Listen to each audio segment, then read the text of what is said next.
Good evening. I would like to welcome you all to the regular meeting of the Monroe Planning Commission. Tonight is Monday, August 10th, 2026, and it is 7 p.m. Hannah, can you please do roll call?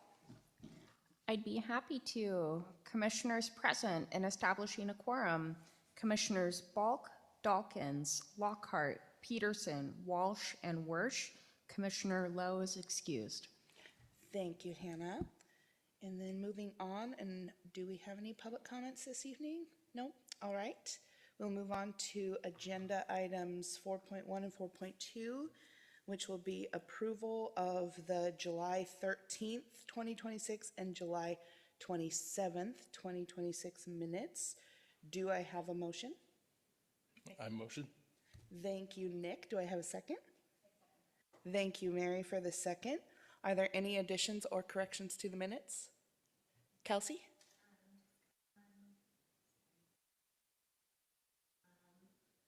On page 1, on July 27, my name is spelled wrong. It just says Commissioner Talks.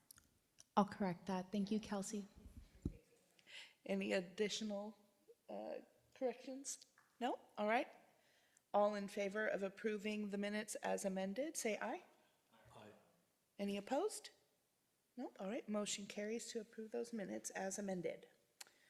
Now we'll move on to agenda item 5.1, which is a critical areas update. So this is our third workshop on this, and Kate will lead us through it.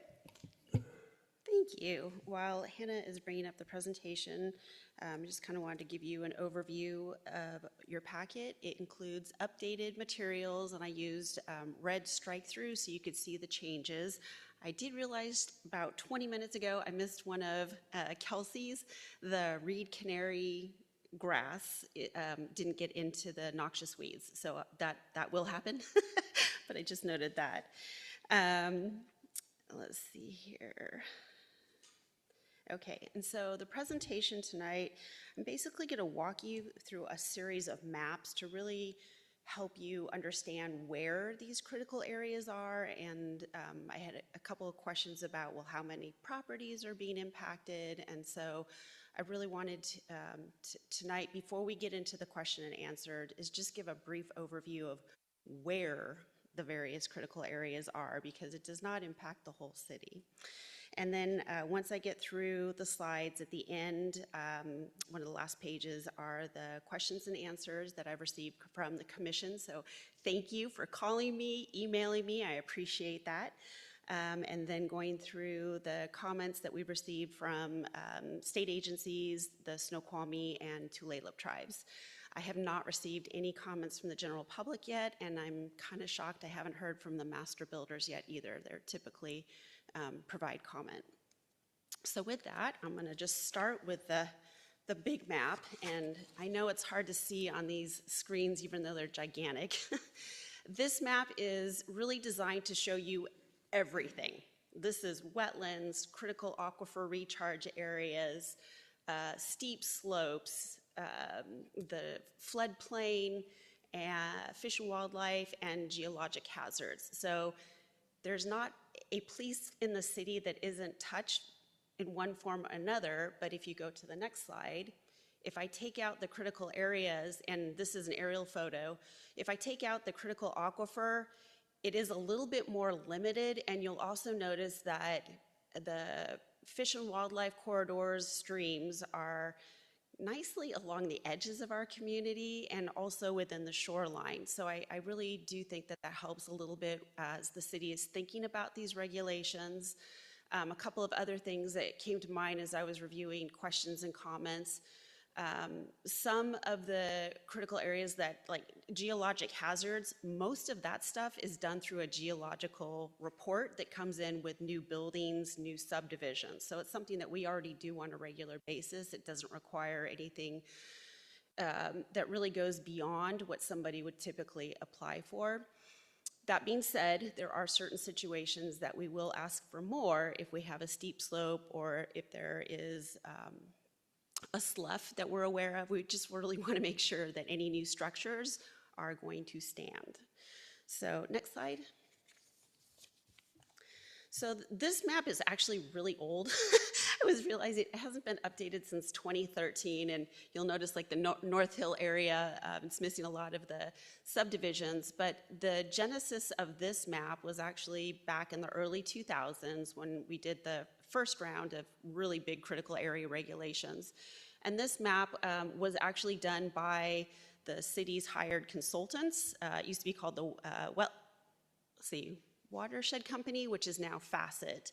And so they did a deep dive, due diligence. They did a couple site visits, especially in the area around the airport at our request, because we had heard that that is the headwaters or ties into the Snohomish. So it was really important for us to know what was going on.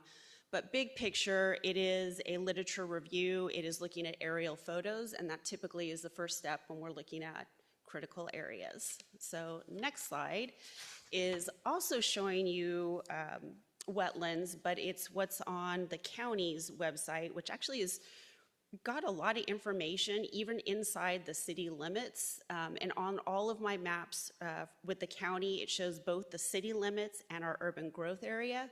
We do not regulate anything in the unincorporated portion of the urban growth area. That is through Snohomish County. So it's really the areas we're talking about are in the shaded gray city limits. So again, wetlands, yeah, thank you. So there are patches of wetlands throughout the community. There are going to be some challenges in that northeast urban growth area when it comes in someday. The area north of the airport, most of that is built out. I was trying to think, the other areas with a lot of critical areas are either owned by the city or part of our shoreline, which are regulated a little bit differently. Next slide.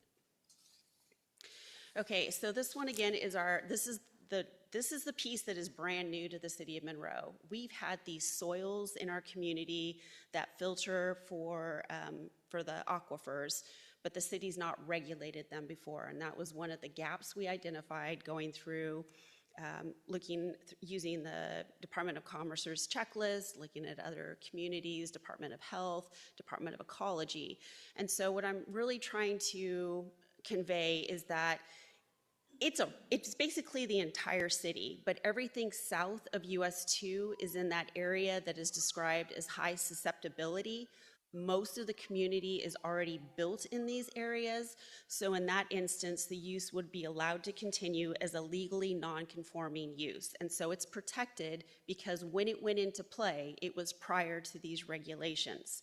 That being said, if somebody is wanting to do a modification, it will have to comply with the code. Or in the instance, we have 3 parcels, and this also impacts our industrial portion of the Frylands the most, because single family that is attached to, or any type of residential or commercial that is attached to sewer, that's a permitted use. We're not worried about that. We're worried about things that are coming in and that could contaminate the aquifer. So in the Frylands right now, in the industrial portion, there are only 3 parcels left that are actually completely vacant. There's one that's owned by the YMCA. There's one on the backside of Canyon Creek Cabinets, which is actually in for a binding site plan right now. Waco Construction Company is the proponent who's moving forward on that. And then the last one was actually created with a previous subdivision and is owned by the fire district. That's it. That's it for vacant parcels. There are another 5 that could be redeveloped. So that, depending on what they're doing, could be required to comply with some new regulations. Thank you. Oh, sorry about that. I'm behind. Okay. So this is the Washington Department of Fish and Wildlife's priority habitat map, and for the most part, it is showing you all of the riparian management zones that we used to regulate as streams. There are a couple dots on this map as well that indicated prior and current bald eagle nests, which are no longer regulated by the state of Washington. It is one of those great success stories. They were delisted in the late 1990s, but they are still protected by the federal government under the Bald and Golden Eagle Protection Act. So there's a different agency that is now ensuring that we have them for a very long time. So as you'll see, these buffers are based on Fish and Wildlife's recommended site potential tree height at 200 years. They're pretty big. So next slide. And then this is the county. This is just showing the streams using the water type. Again, that is S is shorelines of the state, which is the Skycomish River and Woods Creek. F is fish-bearing streams. There is one note I do want to provide. There's a section of stream that goes into what just got annexed as Monroe 30.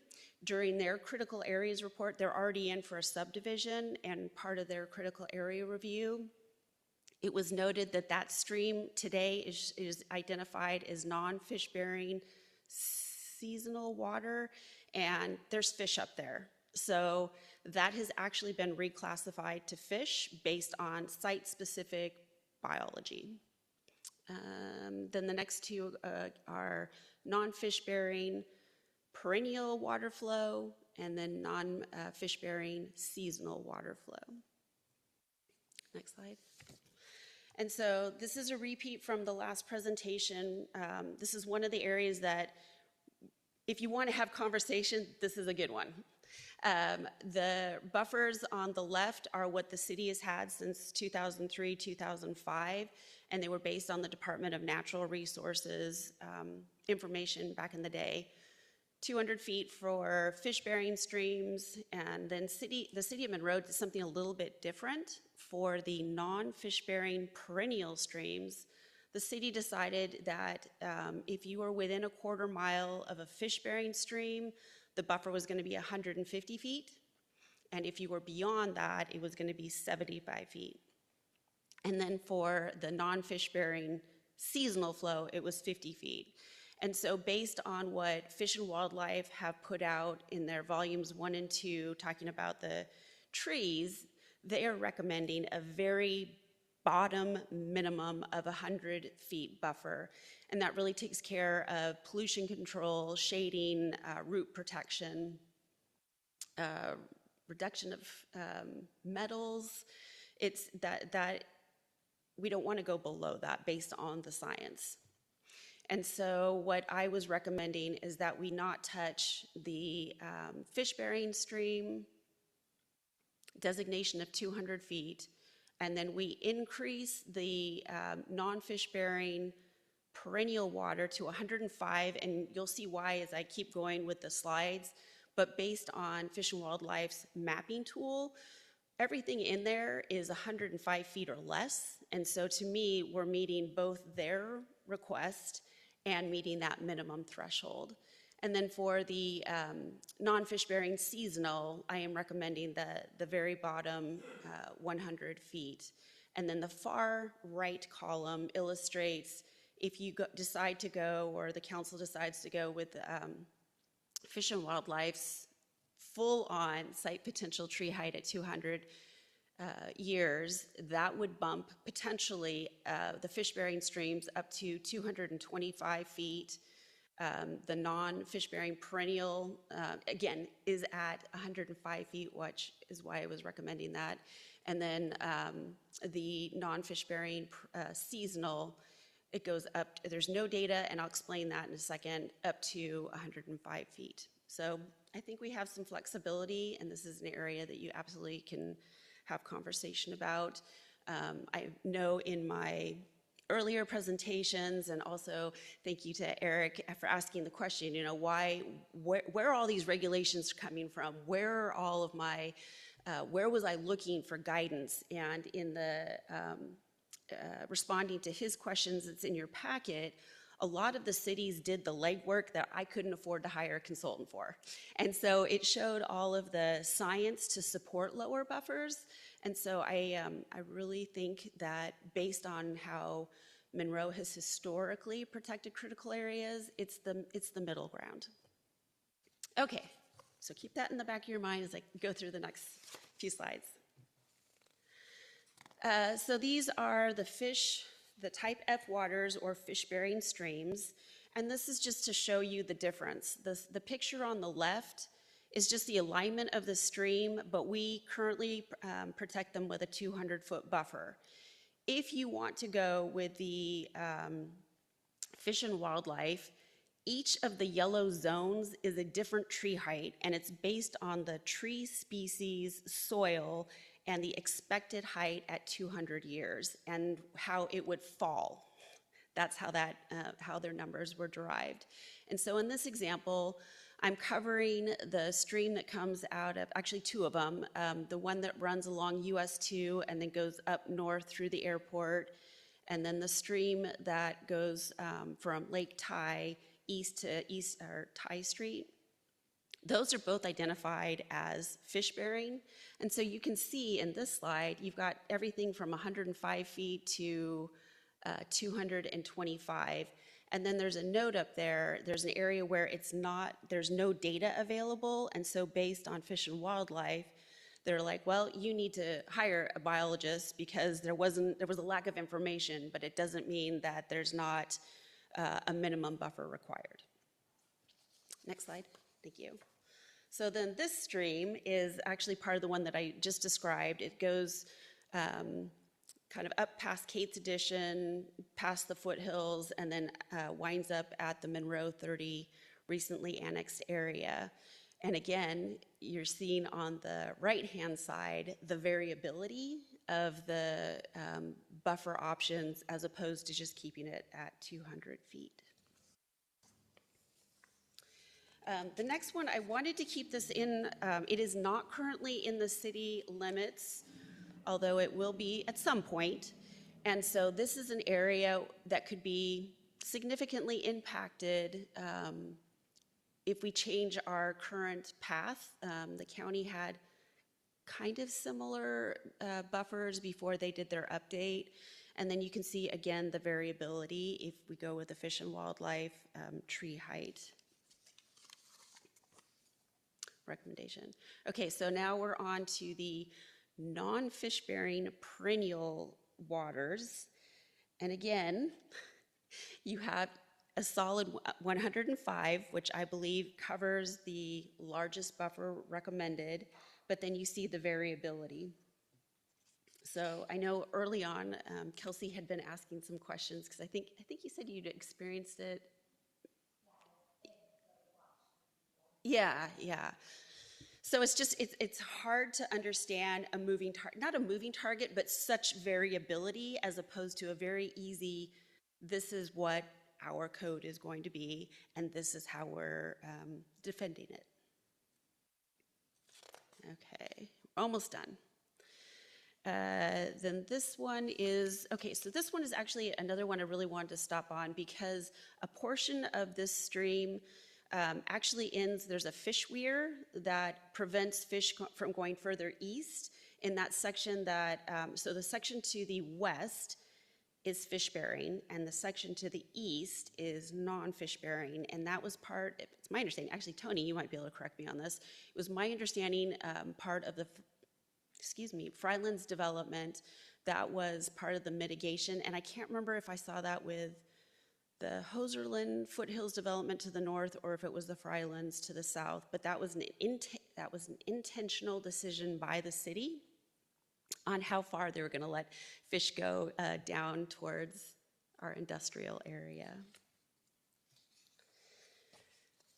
Okay. Again, this is just showing that and I really would like to talk to somebody at Fish and Wildlife because some of them don't make a whole lot of sense to me, especially like in this area here. It's already been built out and we don't have those trees in that area. So I don't understand some of the science behind what they're saying. I mean, It makes sense to me how they got there, but some of the trees I don't quite understand. And then especially with a same species having 3 different heights, especially up in the area by the farm. All right, frequently flooded areas. This is basically your FEMA insurance maps. The federal government updates these maps on a regular basis. That is the map on the left. The city of Monroe just updated its regulations for consistency mapping changes in 2019. And then the map on the left gives you a little bit more detail, channel migration zones, but it's also really talking about those areas that can be flooded. For Monroe, the areas in the industrial park that are in that area, it means you have to show us an elevation that you are above flood stage, and that's how the buildings are constructed. So again, this is another permit review process that it's in the critical areas, but we already manage it through floodplain for consistency with FEMA. Next slide. And then this ties into the shoreline, which anything in the shoreline is regulated differently. Critical areas that we're looking at tonight are beyond, are landward of the shoreline designation. So one of the areas I was a little bit concerned about is there is according to the mapping tool from Fish and Wildlife, there is a non-bearing fish stream seasonal flow behind Park Place Elementary, and it has trees that are 225 feet at 200 years. And I was like, oh my goodness, that's like an outlier. But then I realized it's actually in the shoreline, so we'll be regulating that differently anyway. Okay, and then the last slide is the geologically hazardous areas. And this is everything from steep slopes. I take that back. The one thing that I did not include on this layer was the liquefaction, because that's basically everything in south of US 2. The city has very susceptible soil if we have a big earthquake. So that is it for the maps. And then I wanted to go into the commissioner questions and answers. I wasn't going to go over the ones that I included in your packet unless you had additional questions. I was going to go straight to the ones that I received beyond that. Do you have any questions? Okay. Okay, so I received 11 more questions this morning, asking a variety of questions. And so I really want to step back and remind the commission that we are doing this because we have to do this. And not only is it good to protect private property and from flooding, but it's also good because this helps us meet some of our other requirements, like our non-point discharge elimination system permit. And that's for the treatment plant. And so stormwater and wetlands help some of that filtration. If we are not compliant with that, there are some serious fines. I was talking to Megan Darrow in our environmental stormwater group, and she was explaining to me that if we're not compliant, it's $10,000 per day per violation. She said the other thing is that it's really bad PR. If your city is not compliant with its permits, it doesn't look good. And then back to the financial aspect, we would lose grants that we have with the Department of Ecology today that help us implement our stormwater program. And that the final piece of that is the final component was if we're not compliant, it also opens the city up to third-party lawsuits regarding the Clean Water Act. So critical areas actually help us working together with stormwater management, stormwater management, our floodplains, our shoreline. So we're protecting property, we're protecting the environment together. So then some of the questions, again, getting back to the mapping, we did not do a parcel by parcel analysis of how this will impact properties. And there's a couple of reasons for this. There are really only 2 new types of protections being provided in these regulations. Wetlands are not changing, Geologic hazards are not changing. Floodplain is not changing. The pieces that are again, the critical aquifer recharge area. And as I was explaining earlier, the impacts are limited, and then we'd have to go out and figure out, well, what is this business doing? Is it compliant? Is it not compliant? And we do not have the staff resources to do that. And then the other component is the streams, which again, if you'd like to have conversation tonight, I've provided a couple options for the commission's consideration. And so in that instance, we're not recommending changes to the fish-bearing streams. We'd actually be reducing the non-fish-bearing perennial within a quarter mile of a fish-bearing from 150 to 105, and that is consistent with the mapping tool. And then we would be increasing the non-fish-bearing perennial from 75 to 105 when it's beyond a quarter mile. So we're going to merge those two, into one category. And then the biggest one would be the non-fish-bearing seasonal stream would go from 50 to 100. I am working with Celine in our office, so we'll have more maps for you at your next meeting. Okay, and that also addresses how many existing homes or businesses could become non-conforming. Same response as the first one. And then the next question was about how would this affect, or what percentage of the city's developable lands would be affected by this? So Snohomish County actually does that analysis for us once every 10 years. They already have incorporated critical area analysis. So again, it's going to be pretty limited, and we did not have the staffing to go back and do that, so we'll catch up in the future. But I'm hoping that I'm conveying with the mapping and then conversation about the types of critical areas, it should be fairly limited. And yeah. The next one is a question about the best available science. I did include that in the critical areas report. It is all those citations, the cities, and again, I'm very grateful to Eric for asking that question because I built on that for all of the additional resources I used. Next question was, what is the likely cost to property owners for studies and mitigation? I honestly cannot give you an answer. All I can do is what I'd already provided, and that's what it costs for third-party mitigation review through the city. Based on what we've had since 2019, the very low end was like $3,000, the very high end was $10,000. But while I was talking to our building official today, he's like, well, let me tell you a story. He is actually working on a project at his home outside the city of Monroe. It is 18.5 acres, and he's trying to do a short plat.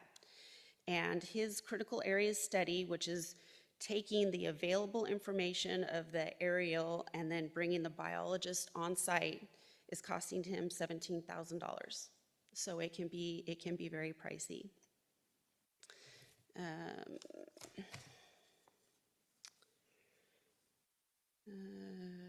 Okay, and then the next one, this was a question earlier as well, but it's asking about, are there exemptions or simplification for minor projects? The short answer is no. Everything is really based on the site-specific conditions, the critical areas that's present, and then the project. So again, many properties in the city of Monroe have no critical areas at all.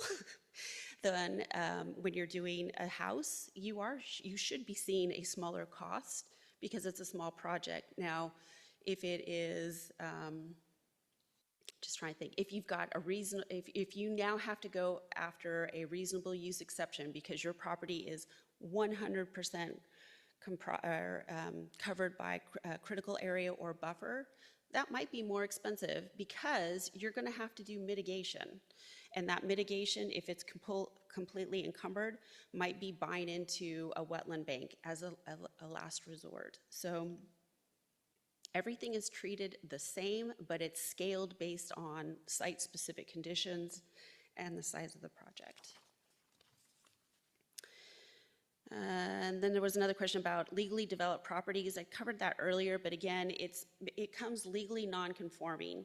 And there are additional provisions that we have added or into the draft regulations, but we also have current code. And basically, as long as that use continues, it doesn't lapse for, I believe our code is 6 months, it's there. The changes are if you're doing an expansion or the business goes out for more than 6 months, something comes back in and it fits in. I'm just really thinking about the critical aquifer, that I could see that potentially having additional layer of review that we haven't done before in the industrial park. So we would have to at least look at that. And I'm not sure it would require the hydraulic studies, but we have to make sure that the use is consistent with the proposed code. And I answered this one a little bit earlier, but the question is, how do these regulations interact with the existing stormwater, floodplain, shoreline, and other regulations? And they all work together. Protecting wetlands helps us with stormwater. Stormwater reduces impacts at the treatment plant, which also helps us with the flooding. So they all work together. And then the final piece of that I also want to convey is that if there's any conflict, the most restrictive applies. So we're trying to protect to the greatest to the greatest extent possible. I appreciate the next two questions. They were really talking about staffing, administrating all of this, and we have no choice. We adjust the best that we can, and that's part of the reason the city has chosen to require a third-party review. Once every 3 years, we do an RFP, and it goes out for critical area consultants who can do this work, because we cannot extend project review for critical areas. It has to happen concurrently. And as we've just gone through last year, the permitting review process has shrunk in time review. It's now a 60, 100, and 160-day clock. So all of this work has to happen at the same time. Okay, so that's that. And then Tony also gave me some questions. Do you want to ask them, or you want me to just keep going? Okay. So the first one I did not know about. In 2019, I'm not sure if you all knew, but there was a 4.6 earthquake, and the epicenter was at Frylands Boulevard and US 2. So in the map that I showed you, I was always aware of the South Whidbey Fault that kind of is just along the southern edge of the city, and I was here when the Nisqually earthquake occurred, and that was quite crazy because parking lot was doing what they call that, the S-curve. So it's just a reminder that these things happen in Monroe. There was a question about the streams and buffers with biological assessment, and the conversation we were having really had to do with ditches. And I think the best, make sure I'm getting this right, the best example is, as I was talking about that stream that's between the railroad tracks and Ty Street, there is a piece of it that is fish-bearing, and there's a piece of it that is not. And so sometimes what looks like a ditch actually is going to require an assessment to determine if it is or is not a ditch. Did I get that right? Okay. And then the final one was talking about the limited density transfer. And then again, this is where if you're doing development and a portion of your property has a critical area, but a portion doesn't, you can transfer what could have been constructed on that to the piece that is not burdened with critical areas. And the question really came up as to, well, what if somebody applied for a project and they were using density bonuses because they're doing affordable housing? How do you ensure that that percentage is applied when it's transferred? And that was a great question because it's not in the code. And so that's something that we can look at. My initial reaction is that the same percentage needs to be applied. So if you're saying you got 2% of the houses in the proposal were for affordable reasons, then whatever you can build still has to be 2% of them have to be affordable. So I will work on that before next week because we don't really have a way to specify that when you're doing a density transfer, it must have the same percentage as the project that you're going after. So those are all the additional questions and comments. What else do you have for me? Curiosity, two Yeah. curiosity questions. The first one is you had mentioned how there was a stream that had been labeled as non-fish bearing, but there's fish in it. So in the, Oh, sorry, I misspoke. There's a stream or a ditch. It's actually a ditch, and a portion of it has fish in it. And then there is an artificial weir, which is well, it blocks fish, so they can't go further. And so the piece that's further east is non-fish bearing. so in the, just hypothetically, Yeah. if there's a stream that's currently non-fish bearing, but then there's fish, because sometimes life happens and nature happens, and then fish show up in a stream, is it an immediate designation that if it's identified and the city's like, hey, there's fish here, would it be immediately identified as such and everything automatically changes? Or would it have to go through a process to where it is specifically deemed a fish-bearing stream? Yes. That's the Monroe 30 example. Yeah. So it had been identified as non-fish bearing, but as part of the critical areas review was going through, it has fish habitat and it's got fish up there. So it transitioned immediately, and that project now, the development has to do the bigger buffer to protect the fish because there are fish actually there. That typically is not going to happen until you are boots on the ground doing your biological assessment. Okay. And then the other curiosity question is, I know that with the floodplains and everything, we went off of, you worked with the FEMA maps and all that. But the way that it is, it's, I guess, do you know what the threshold is of what will qualify as being in the floodplain? Because I think back to our big floods that we just had this year, and I don't know if anybody else here is in the Frylands, but seeing it pop up in my algorithm that the National Weather website was showing that, like, worst case scenario is that all of Frylands was going to be flooded. And so anyone who was in the Frylands was like, what the heck? We didn't know that we had, and it wasn't very likely, and it obviously didn't happen. Yeah. But I mean, seeing that, it's clearly a possibility under complete, like, worst case scenario. So what is the threshold that FEMA or the city determines that obviously not all of the Frylands is in a floodplain in accordance with the maps? It is the 1% chance annually that you have a historic flood event. Okay. And if you can go back to, it's slide number 16. Yeah, there we go. So this is based, these are, the one on the left is FEMA's map. And the categories that are in the blue, blue, not purple, they have the highest probability on an annual basis to flood. The pinker areas are the fringe. And so that's, if you are in the pink area, or, well, if you're in the pink area, you just have to be above flood elevation when you're doing construction. And Tony might actually be able to answer this. When I was here last time, that was still being built out, and all of the houses, I think it's like a foot above floodplain. I am not an expert in that area, but that by increasing that elevation, the structure is deemed safe.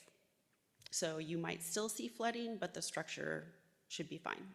That is accurate. That each new residential building had to be certified. Yeah. That the step was 1 foot above the 100-foot floodplain, and that Fryland Boulevard also was a foot. The center of Fryland Boulevard was a foot above the 100-foot floodplain also. Okay. In '95, I lived in the Frylands, and the dike for the French Creek drainage area broke, and we had water all the way up to the boundaries of Monroe. Oh. And Highway mic. 2. Put your mic I'm on. sorry. Thank you. Well, I got duo now. Anyway, do I need to repeat myself? Sorry about Repeat it. that. Obviously, you see, I've missed the last 2 meetings. My habits all have been good. broken. So anyway, all the residential houses had to be certified 1 foot above the 100-foot floodplain. My understanding is that Island Boulevard, the center line, the peak of the road had to be 1 foot above the 100-foot floodplain. And the joke used to be is that we would bus our kids to Island Elementary School and barge them out in the afternoon. That's pretty crazy. Anyway, there you go. Thank you, appreciate it. Absolutely. Any other comments or questions? Yep, Eric? I have a clarifying question. On those 11 questions or 10 questions I sent you, that number 7 about the legally developed properties that are protected. So if it runs out of that 6 month, then what's gonna happen? Yeah, so as long as the use continues, so you don't change, you're just doing your thing, you're going along, you are protected. You were in, as I don't remember if I mentioned this, but the city has pretty extensive, all of our building permits, our occupancies, they tell you what a building was approved for. If that use goes away for more than 6 consecutive months, then whatever new use comes in must comply with our code. Okay. Structures are a little bit different because you're not going to tear down a structure. It's Right. really talking about the uses. As long as a structure was built in compliance with the code at the time, it remains. You had mentioned hydraulic studies on that? The in what? that area? Hydraulic studies in that as well, when you were talking about that? So if it's legally non-conforming, Yeah. you're done. If you're protected, you don't have to do anything. It's if it lapses Yeah. for more than 6 months. Then the one that really comes to mind, again, is the industrial area because of the critical aquifer high susceptibility. So if a new use comes in, for example, we'll go to the code. I think like automotive was something that is allowed as long as it's, hold on here. So on the pages, I'm not doing the agenda bill, it's just page 54 of the critical area draft regulations. It talks about the, page 55, allowed activities, prohibited activities, and then on page 56 and 57, it talks about you can do this activity, but here are the collection of regulations that determine how you can be there and not hurt the aquifer. And the big distinction is on the prohibited, it's talking about the areas, wellhead protection areas, which we do not have in the city of Monroe, or high or medium sensitivity. So that collection of uses, if something was there was like metal recycling today, and it went out of business, and it was out of business for 6 months, somebody could not come back and have a metal recycling business because now it's a prohibited use. The flip side is if it's in an area which would be north of US 2 and one of the designations that has the low sensitivity for the aquifer, in that instance, there's a mechanic up there and he goes out of business and it sits vacant for 6 months. Somebody could still come back in, but there's a new set of regulations they need to comply with. Does that help? It does. I Okay. guess my clarifying question on it, it's the 6-month window. If somebody did want to come back in after that building sat vacant, or if they wanted to re-engineer the structure, they're gonna have a lot of studies that they'd have to do to even approve it. I don't know if 6 months, is that? Yeah, that's pretty standard. That is how our non-critical area legal non-conforming code also works.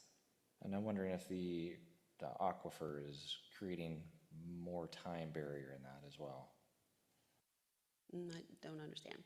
Oh, I guess what I'm saying is that if you're in that high sensitivity area, it's gonna take more time or more usage of resources if you need like ecology studies or anything versus the person that was up on the hill that had the low sensitivity area. I was just kind of curious like how that would pan out if you had somebody that wanted to come back in, but it was out of that 6-month window. Yeah, you would have to comply with the code. I mean, highly sensitive means that's affecting our aquifer and clean water. All right, thank you. Just curious, couple questions on what Eric was just talking about. So, no automotive, if 6 months went away, could ever go back in that spot? No. Okay. So, can you go back to the slide? Critical areas is like are the aquifers before the streams. So, in the city of Monroe, the critical aquifers that we will now have to regulate are really based on soil. How quickly does whatever go into the ground, into the aquifer? And keep going back.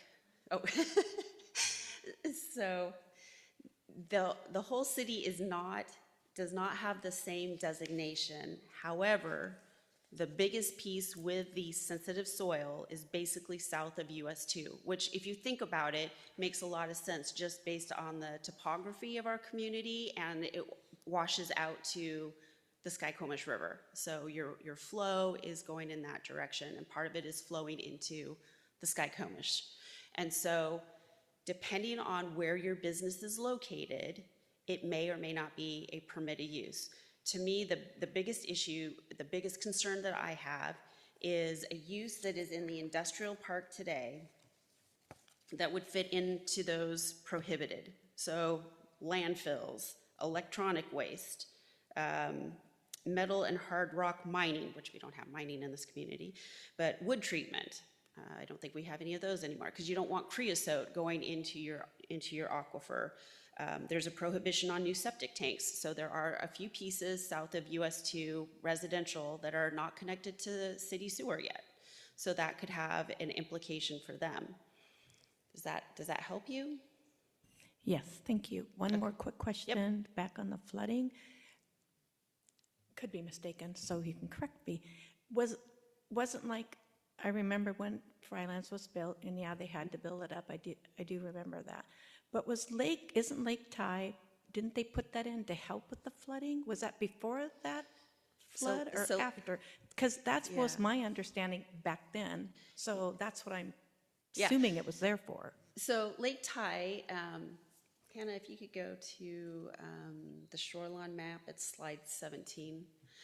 So Lake Ty, and I see Tony's grunting a little bit, it was actually stormwater runoff, and that was for the Frylands Industrial Park and some of the projects to the north, the foothills, the new Bear Creek or Bear Mountain subdivision that's behind David Hoserland's property. I had never heard it was being used as flood control. It was really stormwater runoff. Thank you. Yeah, Tony was probably on the council. No? There you go. Well, keep on looking for that red light. Anyway, actually, originally it was a gravel pit. Yeah. But then it was turned in, it was used for stormwater. Yeah. Sorry. No, keep going. Wouldn't, even though it was stormwater, it would help with the flooding if it started. Wouldn't you think, or not? Am I wrong? I don't know. I'm just asking here. I mean, I would need to get our public works folks in here. I mean, I was just always trained that it was stormwater, but in theory, it should help with that. Right. Because the floodplain goes west. Right. Goes towards the Snohomish, beyond, on the backside of Lord's Hill. And that's why there was concern about flooding this last time for the Frylands, because it was actually a dike on the backside, backflowing from Snohomish, not the Skykomish, but it was backflow from the Snohomish. But I think if I recall right, the city actually put out information, because I had called the city back being a part of the Frylands and stuff when I saw that national post. It was like, wait, the Frylands can actually flood right now? Like what? But I believe that the lake would help, because I think for the most part, I mean, there's always outliers to the outliers, but I believe that the lake would actually have to go up, because they had posted that they were monitoring the level of the lake at the time, and I think that during the flooding it did rise slightly. I don't know if it was how significant it was, but I do believe it would help in that regard. Which is a good thing, because there's a lot of homes down there, a school. But, because they expect, I don't know when, maybe not in our lifetime, that there will be another really big flood like that. So hopefully it'll help. Thank you. Yeah. Tony? Yeah, thank you. And my light's on. In 1995, when we had the flood, remember, that Highway 2, west of Farland Boulevard, was closed because the water was over the highway. And when you think about how high that is, that I think Lake Tide will help a little bit, but nothing that will prevent the flooding. I was 10, Tony. I do not remember. There's had to pictures of put that. it. Yeah, yeah, there's pictures of that somewhere. Any other questions or comments? Kelsey? So for the streams that are going to be 105 now, trying to, if someone wanted to put an ADO or a dado in the back on those near the aquifer, they probably can't. So within, Or is that because it's the wetlands just in the industrial, that's the aquifer? yeah, so residential connected to sewer is a permitted use Oh, in the okay. critical aquifer recharge And so area. building would be okay on the aquifer? Yes, Okay. because you're not dumping things into the ground, Got it. but no septic. That's the challenge. Because there, again, there is a enclave in the community that is not on septic, and it's beyond the distance, which is either 200 and 300 feet, where the city requires you to connect to sewer. Yeah. Thank you.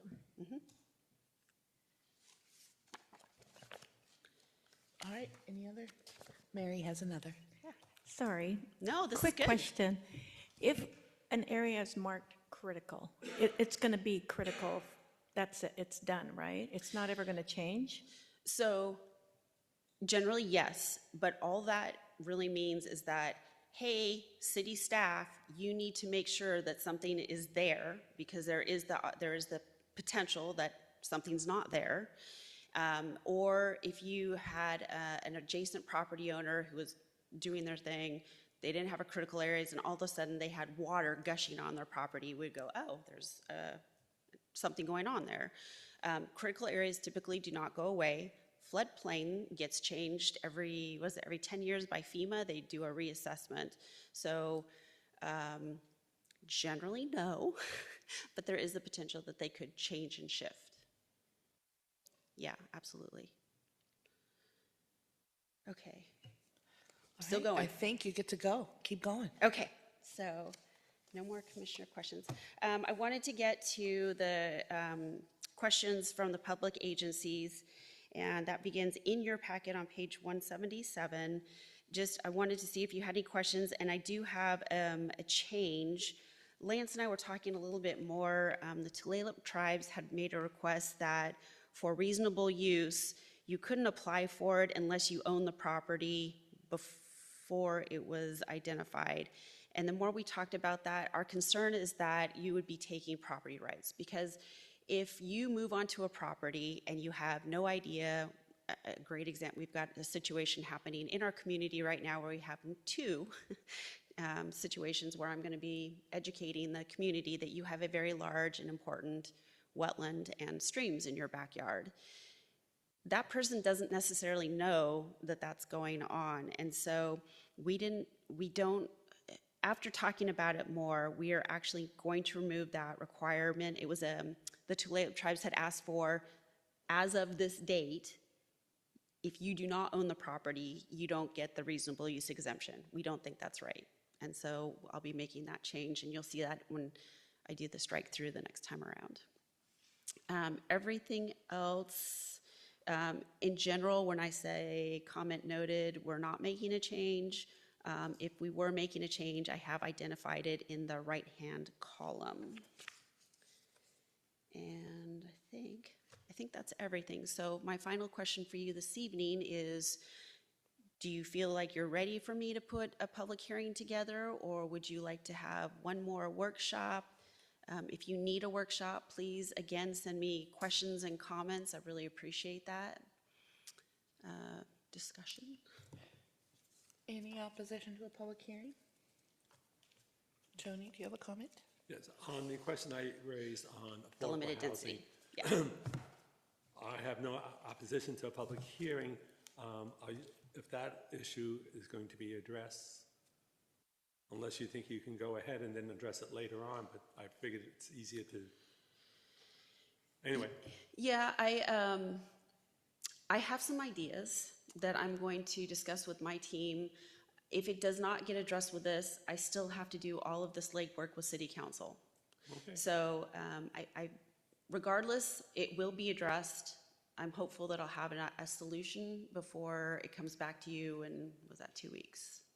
And if not, then we're going to go forward with the public hearing, and then you'll address it for the city council? City council, correct. Okay, thank you. Yeah. So public hearing, good? Good, good. All righty. Thank you all. I really appreciate this. Thank you to staff. Thank you, Kate, for answering all of the questions and giving us the most up-to-date information, and it is much, much appreciated. Sorry, I'm getting back to the proper page here.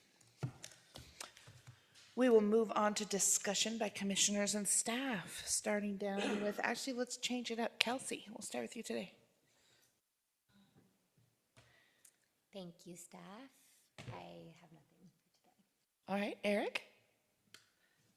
Just want to say thank you to Kate for fielding all the questions, and I don't have anything else to report. All right, Tony? Thank you. Great presentation. I appreciate all the hard work. I know there was a lot of work behind this.